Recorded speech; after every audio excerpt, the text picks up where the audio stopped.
ইল্লাল্লাহ মুহাম্মাদুর রাসূলুল্লাহ সাল্লাল্লাহু তাআলা আলাইহি ওয়াসাল্লাম। প্রত্যেকে জবানটা খুলে বলেন আলহামদুলিল্লাহ। আজকের এই মাহফিল আসাতে খুশি না বেজার? আপনি আমি কেমন খুশি জানেননি? আপনি আমার চাইতে আজকে হরিয়ানা গুরুস্থানে যত কবরবাসী আছে এরা আপনি আমার চাইতে বেশি খুশি, কারণ এদের জন্য দোয়া হবে, ঠিক না বেটি? যে এলাকায় মাহফিল হই, যে এলাকায় দোয়ার আয়োজন হয়, ওই এলাকার কবরবাসীরা বড় খুশি হয়ে যায়। আজকে আমার জন্য আমার নাতি, আমার ছেলে, আজকে আমার জন্য আমার বাবা দোয়া করবে, ছেলে নাতির জন্য, ছেলে বাবার জন্য। এরকম যখন দোয়া করে তখন ওই কবরবাসীরা আপনি আমার চাইতে বেশি গুণ খুশি হয়ে যায়, ঠিক কিনা? বন্ধুরে ও আমার হরিয়ানার বাবারা, যে আল্লাহ পাক রব্বুল আলামিন আপনাকে আমাকে ওই নবীর উম্মত বানাইলো, যেই নবীকে আল্লাহ পাক রব্বুল আলামিন নিজে হুজরা মুবারক থেকে, নিস্তান থেকে আল্লাহ পাক রব্বুল আলামিন প্রিয় নবীকে দাওয়াত দিয়ে নিয়ে যায় আরশে আজিমে, ওই নবীর উম্মত হতে আপনি আমি খুশি না বেজার? যেই নবী হলো রহমাতুল লিল আলামিন, যিনি হলো হায়াতুন নবী, জিন্দা নবী, যেই নবী কোন রওজা মুবারক থেকে আপনি আমাকে দেখতাছে, এই বিশ্বাস আছে না নাই? উনি হলো আপনি আমার নবী, যেই নবী রাস্তা দিয়ে হাঁটলে নবীকে গাছে সালাম দেয়, নবী রাস্তা দিয়ে হাঁটলে রাস্তার পাথরগুলো মোমের মতন গলে যায়, সুবহানাল্লাহ। যেই নবীজি মেরাজ যায়, আল্লাহ বুরাক দিয়ে নিয়ে যায়, যেই নবীজি মেরাজ যায় আল্লাহ জান্নাতে পোশাক পরায়া নিয়ে যায়, সুবহানাল্লাহ। একমাত্র এমন একজন নবীর উম্মত হইলাম বাবারা, যেই নবী একমাত্র হাসরের ময়দানে আপনি আমার জন্য নবী কাঁদবে, নিজের জন্য নবী কাঁদবে না, ছেলে মেয়ের জন্য নবী কাঁদবে না, নবী প্রেমের জন্য কাঁদবে না, কিন্তু অন্যান্য নবীরা নিজের জন্য নফসি নফসি করবে, ঠিক না? একজন নবী রহমাতুল লিল আলামিন শুধু গুনাহগার উম্মতের মায়ায় হাসরের ময়দানে কাঁদবে। উনি হলো আপনি আমার নবী, যিনি হলো সুপারিশকার নেই, যিনি হলো সুপারিশের মালিক, বলেন না সুবহানাল্লাহ। যিনি হলো নূরুন আলা নূর মুবারক, ওই নবীর উম্মত হতে খুশি না বেজার? এই জন্য খুশি হয়ে প্রত্যেকে জবানটা খুলে আপনি আমি শুকরিয়া আদায় করি, বলি আলহামদুলিল্লাহ। একটা এলাকায় মাহফিল দেওয়া হয়, এলাকার মানুষ পরিবর্তনের জন্য।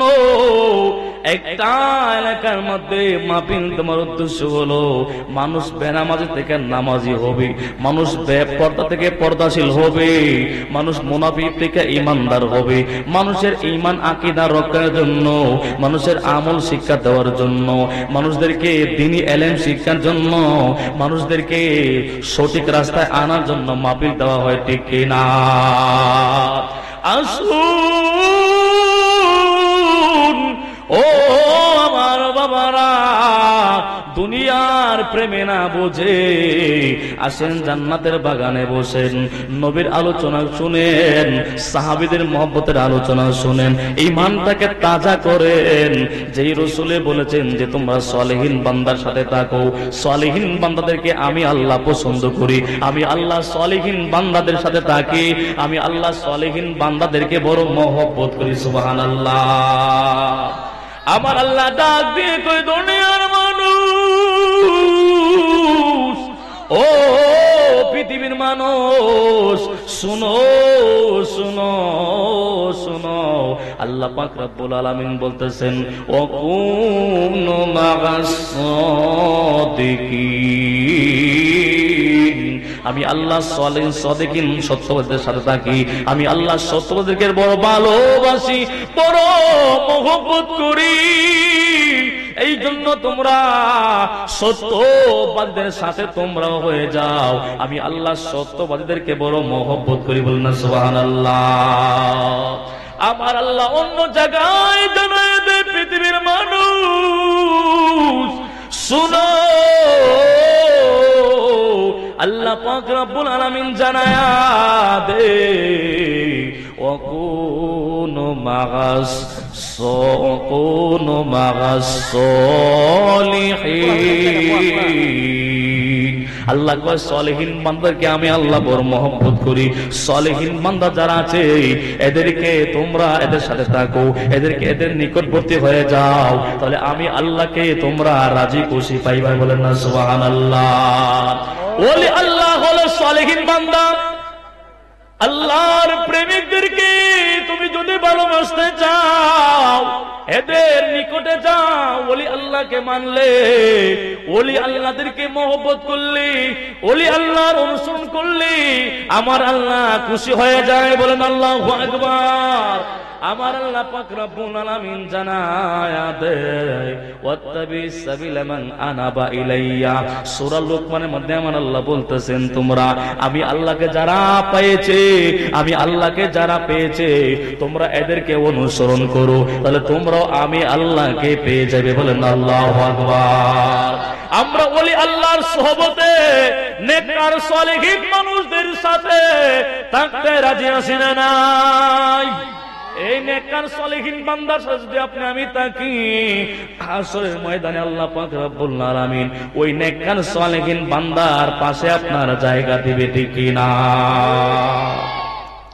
এই জন্য দুনিয়ার যার সাথে যার মহব্বত, যার সাথে যার চলাফেরা, যার সাথে যার লেনদেন, হাসরের ময়দানে ওই ব্যক্তিটা ওই ব্যক্তির সাথে দাঁড়াইবে। যদি আপনি আমি ঘুষখোরের লগে চলি, ঘুষখোরের লগে যদি আপনার মহব্বত বেশি থাকে, হাসরের ময়দানে ঘুষখোরের লগে আল্লাহ দাঁড় করাইব, ঠিক কি না? যদি ইমানদার মুত্তাকিন সালেহিন বান্দার সাথে থাকেন, তাহলে হাসরের ময়দানে আমার আল্লাহ সালেহিন ইমানদার ব্যক্তির পাশে দাঁড় করাইবে, ঠিক কিনা? আমার আল্লাহ পাক রব্বুল আলামিন জানায়া দেয়, ও পৃথিবীর মানুষ শোনো, আমি আল্লাহ অনেক জায়গায় মধ্যে বলেছি তোমরা সালেহিন বান্দার সাথে থাকো, তোমরা সত্যবাদীদের সঙ্গে হয়ে যাও, এদের সঙ্গে হয়ে গেলে তোমরা আমি আল্লাহকে পাইবা। এ আমার বাবারা,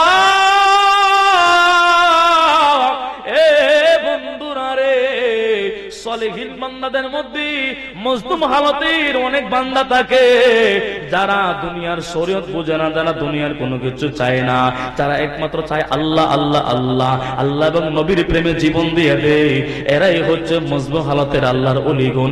এর মধ্যে একজন হলো আহমদ শাহ পাগলা, ঠিক কিনা?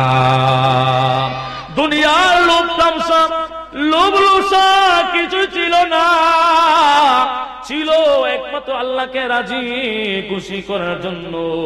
এই জন্য আপনি আমিও ওই সমস্ত প্রেমিকদের সাথে থাকলে, ওই সমস্ত প্রেমিকদেরকে অনুসরণ করলে আপনি আমার ভিতর থেকে অহংকার দূর হবে, আপনি আমার ভিতর থেকে অহংকার রিয়া দূর হবে, তাহলে আল্লাহ পাক আপনাকে আমাকে মহব্বত করবে, ঠিক না?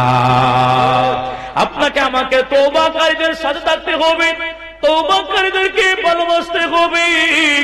তওবাকারী হলো আল্লাহর ওলিগণ, তওবাকারী হলো সালেহিন বান্দাই হলো আল্লাহর ওলিগণ, ঠিক না? এই সালেহিন বান্দাদের সাথে অনুসরণ করলে থাকলে জীবনটা পরিবর্তন হয়ে দেয় আমার আল্লাহ, জীবনটাকে পরিবর্তন করে দেন আমার আল্লাহ, ঠিক না? এমন একজন নিকৃষ্ট মানুষের কথা বলবো, যেই নিকৃষ্ট মানুষকে সমাজের সবাই ঘৃণা করত, কিন্তু ওই ব্যক্তিটা একজন আল্লাহর বুজুর্গ লগে তাইকা, বুজুর্গর সোহবতে তাইকা ওই ব্যক্তিটা সাধারণ মানুষ থেকে অসাধারণ মানুষ হয়ে গেছে, সুবহানাল্লাহ। যেমন আর একজন ব্যক্তি, যার নাম ছিল হাবিব আল আজমি, বিশ্ববিখ্যাত নিকৃষ্ট মানুষ। ওই ব্যক্তিটার দুনিয়ার মধ্যে একটা মাত্র কাজ ছিল, ওই ব্যক্তিটা বেশি বেশি সুদ খাইতো, সুদখোর। আপনি আমাদের সমাজে সুদখোর আসেনি, নামাজও পড়ে সুদও খায়। ওই সুদখোরদেরকে আমার আল্লাহ নামাজ কবুল করবে না, ওই সমস্ত সুদখোরের বন্দেগী আল্লাহ কবুল করবে না, ওই সমস্ত সুদখোরকে আমার আল্লাহ জান্নাতের দিবে না, এদের স্থান হবে জাহান্নামের ভিতর, ঠিক কিনা? কারণ নবী রাহমাতাল লিল আলামিন মেরাজে যাওয়ার পরে জান্নাতে গেলেন, জাহান্নামে গেলেন, যায়া দেখলেন জাহান্নামের ভিতরে এমন কিছু মানুষ যাদের পেটগুলো বড় বড়, যারা পেট নিয়ে লড়তে পারে না। ওই সমস্ত মানুষ কারা গো? আমার নবী ডাক দেখো, জিবরাইল রে, এরা কারা? এদের পরিচয় কি? জিবরাইল আলাইহিস সালাম ডাক দিয়ে কই, নবী গো, ও মায়ার নবী গো, এরা হলো দুনিয়ার যারা সুদ খাইতো, ওই সুদখোরদেরকে আমার আল্লাহ পেটগুলো বিরাট বড়, বিরাট আল্লাহ বিরাট বিরাট গামলার মতন, বিরাট বিরাট থাইলের মতন বিরাট বিরাট বড় বানায়া দিছে এদের পেটগুলো, যাদের পেটের মধ্যে একমাত্র হারাম খাবার, ঠিক কিনা? ওই হারাম খাবার খাইয়া দুনিয়াতে আপনি আমি সুখে শান্তি থাকবেন, কিন্তু মরণের পরে ওই দেহটা থাকবে না, দেহটা ধ্বংস করে দিবে আমার আল্লাহ। হারামখোরদেরকে আমার আল্লাহ পছন্দ করে না, হারামখোরদেরকে আমার আল্লাহ ভালোবাসে না। আমার আল্লাহ পাক রব্বুল আলামিন হারামখোরদের জন্য আমার আল্লাহ ডিক্লার দিয়েছে জাহান্নাম, ঠিক কিনা? বিশ্ববিখ্যাত সুদখোর নামে মানুষ, ওনাকে চিনত, যার নাম হাবিব আল আজমি। ওই হাবিব আল আজমি সুদের জন্য এত বেশি পেরেশানি ছিল, ওই ব্যক্তি বেশি বেশি সুদ খাইতো, ঘুষ খাইতো, কিন্তু মানুষদেরকে অত্যাচার করতো, মানুষদেরকে জুলুম অত্যাচারই করতো। ওই সুদখোর যেই মাত্র মানুষদের কাছে টাকা পাওনার জন্য মানুষদের কাছে যায়, মানুষদের কাছে যাইয়া পাওনা টাকাগুলো আনার জন্য জুলুম অত্যাচার শুরু করে দেয়। এদের ভিতরে নাই মহব্বত, এদের ভিতরে নাই আল্লাহর নিয়ামত, এদের ভিতরে নাই দয়া মায়া, এদের ভিতরে শুধু টাকার টেনশন, শুধু টাকার টেনশন। ওই সমস্ত সুদখোরদের জন্য আমার আল্লাহ জাহান্নাম ছাড়া কোনো জায়গা দিবে না, ঠিক কিনা? হাবিব আল্লাহ আজমি এত নিকৃষ্ট মানুষ, একদিন সুদের টাকা আনার জন্য ওই ব্যক্তিটা চলে গেল একজন গরিব মানুষের কাছে, যেই জায়গার মধ্যে এমন একটা গরিব মানুষ ছিল যার ঘরের মধ্যে খাবার ছিল না, যার ঘরের মধ্যে খাবার নাই, কিন্তু একবেলা আনলে একবেলা খাইতো।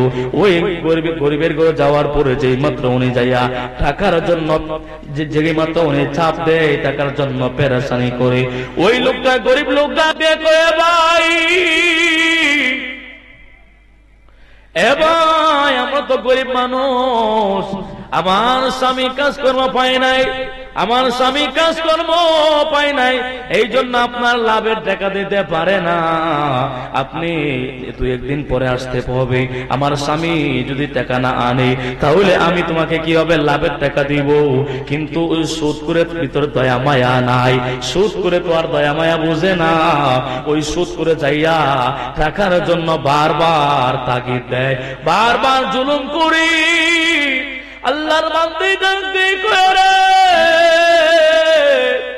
পাওনাদার আমার ঘরে কিছু নাই, কি দিব টাকার জন্য?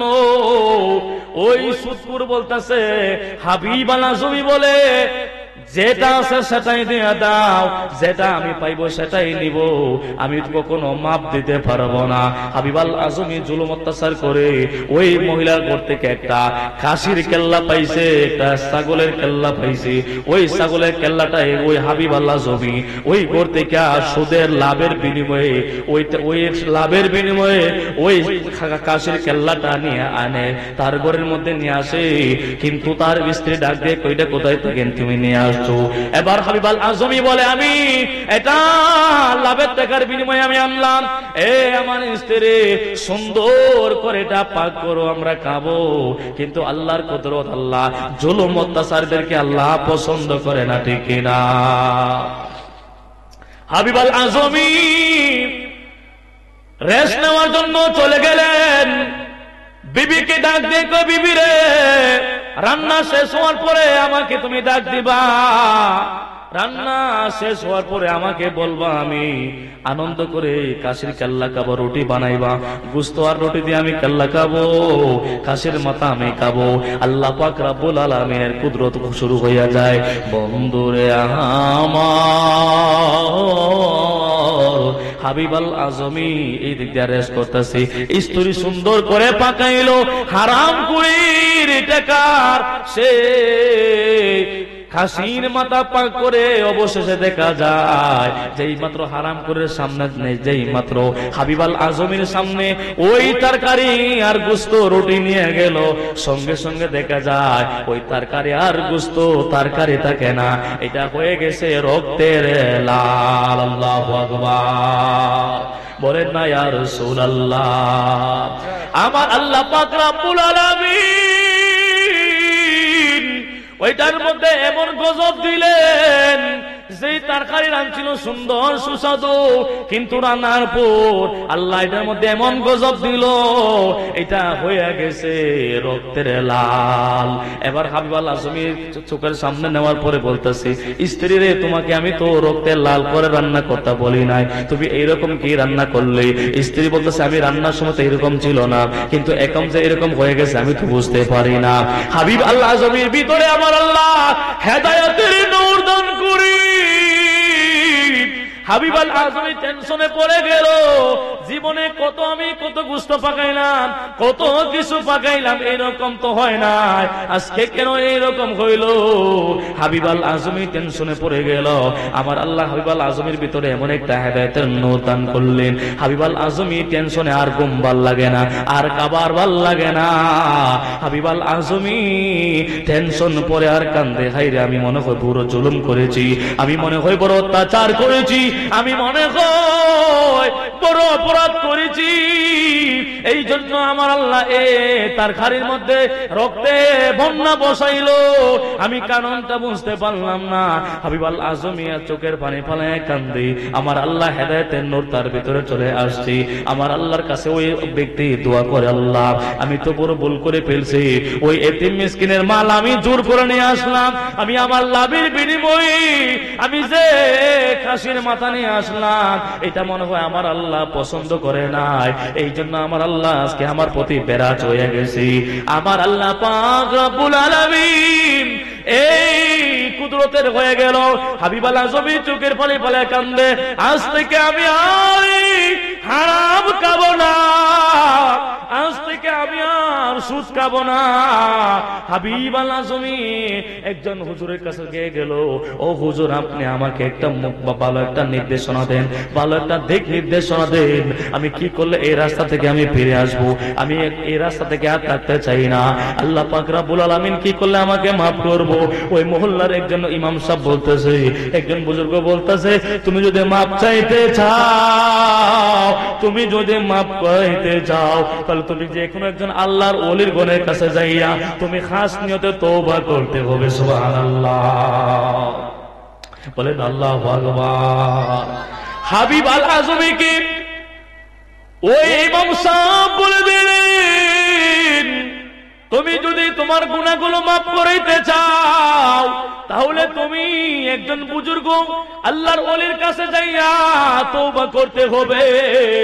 ওই লোক ডাক দেখ, আমি কার কাছে যাব, আমি কার কাছে যাইয়া তওবা করব? ও হুজুর, হুজুর গো, একজন আল্লাহর ওলি আমাকে দেখান। উনি দেখাইলো যে জামানার মধ্যে সবচেয়ে বড় আল্লাহর ওলি হলো জুনায়েদ বাগদাদি। জুনায়েদ বাগদাদির কাছে যাইয়া তুমি তওবা করতে হবে। সুবহানাল্লাহ, বলেন আল্লাহু আকবার, বলেন না ইয়া রাসূলুল্লাহ। এবার যেই মাত্র জুনায়েদ বাগদাদির কাছে রওনা হয়ে গেলেন, জুনায়েদ বাগদাদির কাছে যাওয়ার পরে ঘটনা কইলা বললেন, ও হুজুর, আমার জীবনে বহু টাকা আমি সুদ খেয়েছি, বহু টাকা আমি অন্যায় করেছি, বহু হারাম খেয়েছি, আমি কি করে এখন মাপ চাইবো, মাপ পাইবো? আল্লাহর ওলি ডাক দিয়া কয়, ও হাবিবালা জমি, তোমার একটা উপায় হচ্ছে, উপায় হলো তুমি এই মুহূর্তে তুমি গোসল করে পাক পবিত্র হও, আল্লাহর দরবার তুমি তওবা করো, আমি তোমাকে তওবা করাইব। তওবার বিনিময়ে আমার আল্লাহ তোমাকে মাফ করতে পারে। কিন্তু এখানে শেষ নয়, আরো কিছু বন্দেগী করতে হবে, আরো কিছু তওবা করতে হবে, আরো কিছু সাধন করতে হবে, না হলে তোমাকে আমার আল্লাহ মাফ করবে না। আল্লাহু আকবার, বলেন না ইয়া রাসূলুল্লাহ। আল্লাহর ওলি জুনায়েদ বাগদাদি বলে দিলেন, তুমি গোসল করে আসো। গোসল করে আসলেন, আসার পরে ওনাকে তওবা করাইলেন, আজ থেকে যারা তোমার কাছে পায়, তুমি যাদের কাছে পাও সব মাফ করে দাও, যারা তোমার কাছে পায় তুমি এদের পরিশোধ করে দাও, আর তুমি যাদের কাছে পাও এদেরকে তুমি মাফ করে দাও, না হলে আমার আল্লাহ তোমাকে এই দুনিয়া যদি এরকম ভয়ঙ্কর দেখাইতে পারে, মারার পর তোমার আল্লাহ জাহান্নাম ছাড়া কোনো জায়গা দিবেন। আল্লাহু আকবার। ওই ব্যক্তি চোখের পানি পানে কান্দে, মালিক, ও মালিক, আল্লাহ আমাকে তুমি তওবা কবুল করো। চোখের পানি পালায় পালায় উনি তওবা করতেছে, আল্লাহকে ডাকতেছে, মালিক আমি এই জীবনে যা করছি আল্লাহ তুমি সব গুনাহগুলো মাফ করে দাও। আমরাও তওবা করার দরকার আছে না নাই? আমার আছে যতই গুনাহ তোমার আছে সবে জানা, গুনাহগাতা মাফ করো আমার, বলে না গুনাহগাতা মাফ করো আমার আল্লাহ পরওয়ার, গুনাহগাতা মাফ করো আমার, বলে না গুনাহগাতা মাফ করো আমার আল্লাহ পরওয়ার, গুনাহগাতা। আর তুমি তোমা লিকুল কাদির,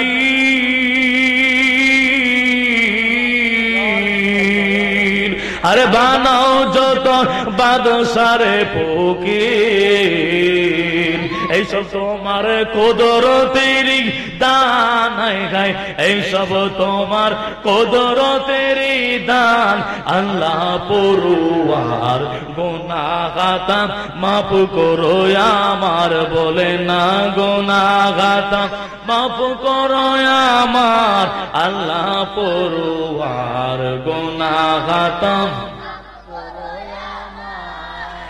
মালিক আমার তওবা তুমি কবুল করো।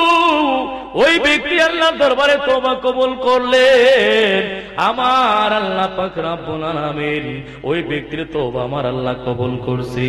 আল্লাহর ওলি জুনায়েদ বাগদাদি ডাক দিয়ে কয়, এখন তুমি যাইয়া তোমার ফ্যামিলির কাছে যাইয়া তুমি বিদায় নাও, তুমি যাইয়া ফোরাত নদীর পাশে দাঁড়ায়া দাঁড়াইয়া আর মাওলাকে তুমি ডাকতে শুরু করো, আমার আল্লাহকে তুমি ডাকতে শুরু করো, না হলে আমার আল্লাহ তোমার সম্পূর্ণ গুনাহ মাফ করবে না। তুমি যদি নিষ্পাপ হইতে চাও, তুমি এই মুহূর্তে যাইয়া তোমার ফ্যামিলির কাছ থেকে বিদায় নেয়া, ওই তুমি ফোরাত নদীর পাশে দাঁড়াইয়া দাঁড়াইয়া তুমি আমার মালিককে ডাকতে শুরু করে দাও। আল্লাহু আকবার। একটা মানুষ পথভ্রষ্ট থেকে, জাহান্নামী পথ থেকে আল্লাহর হেদায়েতের রাস্তা পাইছে ওলির মাধ্যমে, ঠিক কিনা? একজন ওলি উনাকে তওবা করাইছে, তওবা করানোর পরে উনি তওবা করছে আর জীবনে তিনি সুদ খাবেন না। এই জন্য আপনাকে আমাকে যারা আমি জীবনে সুদ খেয়েছি প্রত্যেকে তওবা করতে হবে। তওবা ছাড়া আমার আল্লাহ গুনাহ মাফ করবে না। তওবা করতে হবে, আল্লাহ যত হারাম খেয়েছি আল্লাহ আর হারাম খাবো না, আল্লাহ আজ থেকে তওবা করে আল্লাহ আর জীবনে সুদ ঘুষ খাবো না, ঠিক না? হয়তো আমার আল্লাহ এই মাহফিলের উসিলায় তওবা কবুল করতে পারে কি পারে না। অনেক লম্বা আলোচনা ছিল, এখানে আমি আমার এই আলোচনা শেষ করে দেব, কারণ অনেক ইমাম সাহেবগুলো আছে, প্রত্যেকের সময় দিতে হবে।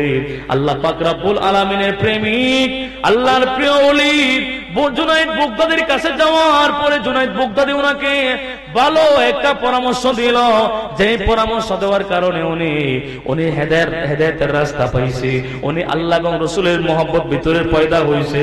আপনি আমাকে ওলির মহব্বত থাকতে হবে, ওলির কাছে যাইতে হবে, তাহলে ওলি আল্লাহর সেই প্রেমের সেই তাহাজ্জুদ দ্বারা সেই রিয়াজত যে শিখাইবো, এগুলো দ্বারা আপনি আমাকে আল্লাহ সেই হেদায়েতের রাস্তা দেখাইতে পারে কি পারে না। এই জন্য বলবো, যারা আমরা হারাম খেয়েছি, যারা সুদ ঘুষ খাচ্ছি, প্রত্যেকে